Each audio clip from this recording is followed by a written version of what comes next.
നീലഗിരി മലകളിൽ വസിക്കുന്ന ഒരു ദ്രവിഡിക് എത്നിക് ഗ്രൂപ്പാണ് തോഡാസ് എന്ന് പറയുന്നത്. എരുമകളെയും പോത്തുകളെയും മേച്ച് നടക്കുന്ന ഒരു ഇടയ സമൂഹമാണ് തോഡാസ്. അവർ വസിക്കുന്ന സ്ഥലങ്ങളെ പറയുന്നത് മഠങ്ങൾ എന്നാണ്. 4-5 കുടിലുകളുള്ള ഒരു സമൂഹമാണ് മഠങ്ങൾ. അതിലെ ഏറ്റവും വലിയ കുടിലുകളാണ് അവരുടെ ക്ഷേത്രങ്ങൾ അല്ലെങ്കിൽ അവരുടെ പാൽ സംഭരണികൾ. ഈ ക്ഷേത്രങ്ങളിൽ പൊതുവെ 2 മുറിയാണ് കാണുക. ഒരു മുറി അവരുടെ എരുമയെ കെട്ടാനും രണ്ടാമത്തെ മുറി അതിലെ പുരോഹിതന് താമസിക്കാനുമായിട്ടാണ്. ഈ പവിത്രമായ എരുമയെ കറക്കാൻ പുരോഹിതന് മാത്രമേ അധികാരമുള്ളൂ. അതുകൊണ്ട് തന്നെ ആ പുരോഹിതനെ അവർ വിളിക്കുന്ന പേര് പാലോൾ എന്നാണ്. തിങ്കളാഴ്ചയും വ്യാഴാഴ്ചയും മാത്രമേ സാധാരണക്കാർക്ക് ഈ പാലോളിനെ കാണാനുള്ള അവകാശമുള്ളൂ.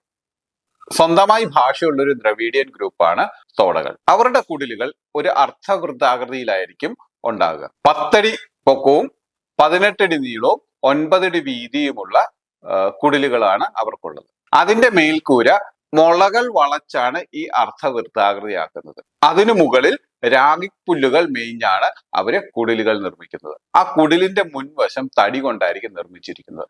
അതുപോലെ തന്നെ അവരുടെ മുൻവാതിൽ വളരെ ചെറുതായിരിക്കും. വന്യമൃഗങ്ങളിൽ നിന്ന് രക്ഷ നേടാൻ വേണ്ടിയിട്ടാണ് അവർ വളരെ ചെറിയ മുൻവാതിലുകൾ വെക്കുന്നത്.